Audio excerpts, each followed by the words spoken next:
បុរសសំហេតុផលម្នាក់បានទទួលបន្ទុកដោយសារគ្រោះថ្នាក់ចរាចរណ៍ទាំងអស់បានស្លាប់នៅក្នុងភ្លើងគ្រួសារទទួលបានជំងឺអបបរមាដើម្បីផ្លាស់ទីទៅតាមផ្លូវមនុស្សមានអារម្មណ៍នៅលើដីក្តៅត្រឡប់ទៅឋាននរក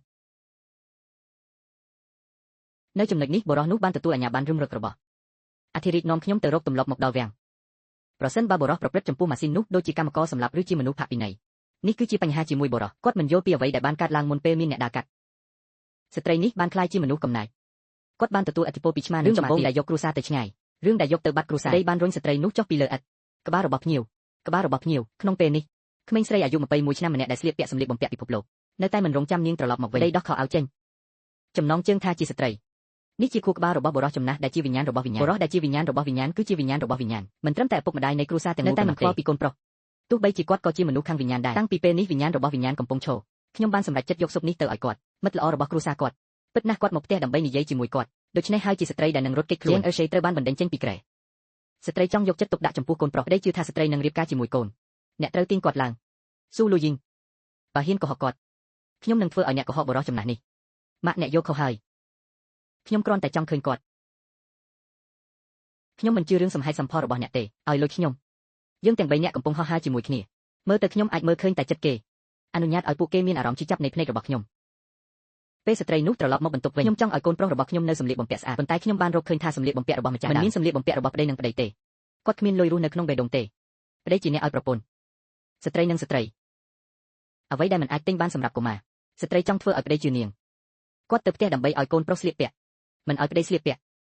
រងចាំរហូតដល់ថ្ងៃទី2បន្ទាប់ពីពួកគេភ្ញាក់ខ្ញុំបានរកឃើញថាស្ត្រីនោះនៅតែធ្វើវាអាចប្រាប់គាត់ថាគាត់ចង់លាក់ប្តីក៏ពិបាកនឹងជឿដែរថាស្ត្រីនោះនឹងអាចដោះស្រាយបានហើយបន្ទាប់មកពួកគេបានចេញមកប្តីបានដឹងស្ត្រីធ្វើការគ្រប់ពេលវេលាវាស៊ាំជាមួយគេហទំព័រគ្រួសារប៉ុន្តែចាប់តាំងពីនាងកើតមកខ្ញុំមិនបានឃើញការងាររបស់នាងទេក៏ពេញដោយការងារដែររងចាំមួយផ្លេតអ្នកនឹងមិនញ៉ាំទេនាងត្រូវតែនិយាយថាខ្ញុំមិនអាចជួយសង្គ្រោះនាងបានទេនាងមិនបានបោកខោអាវខ្លួនឯងទេដែលពួកគេអង្គុយនៅលើតុអ្នកណាល្បីខ្លាំងនាងក្រាស់តេងបន្ទាប់ពីបានឃើញក្មេងស្លៀកពាក់ស្អាតដូចប្តីគ្រូផ្កាយបង្កើតប្អូនស្រីបាននាំយកអាហារមកទីនេះតាត់ error 500 server error ចំពោះប្រាក់ឈ្នួលទាបគាត់ដាក់តម្លៃខ្លួនឯង there was an error មានការប្រកួតមិនជាប់លាប់ជាមួយគាត់ later that's all we know គាត់សម្រាប់គាត់ក៏ដោយគាត់ញឹមហើយសើចដាក់អ្នកដទៃដោយសារគាត់ដោយពួកគេរំភេក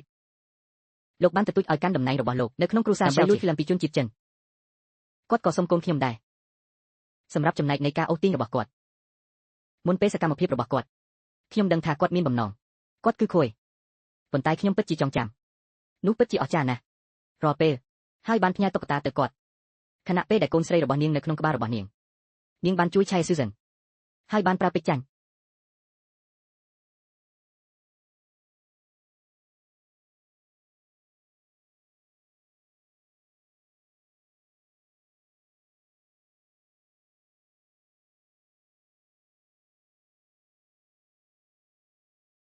ប៉ុន្តែយេស៊ីងគីបានបាត់ខ្លួនកុំមកភ្លេចទៅផ្ទះជាមួយគ្នាតើអ្នកអាចទៅណាបាន error 500 server error 1500គាត់មិនដឹងគ្រប់គ្រាន់ដើម្បីធ្វើក្រចករបស់អ្នក release try again later that's all we know ស៊ូរីករីនឹងតុលាការនៅពេលនោះប៉ុន្តែទីបំផុតនាងមានអ្នកគ្រប់គ្រងញឹកញាប់ជាងទោះបីជាបុរសម្នាក់បានបំបែកក្តីសុបិនរបស់គាត់ដោយផ្ទាល់ក៏ដោយអ្នកពិតជាស្អាតណាស់អ្នកជាមនុស្សម្នាក់ដែលអ្នកគ្មានអ្វីសោះអ្នកអាចរៀបការជាមួយនរណាម្នាក់ខ្ញុំមិនបានត្រឡប់មកវិញទេខ្ញុំប្រកាសថាប្អូនស្រីអាចស្លាប់គ្រូបានយកបុរសដ៏អស្ចារ្យនេះ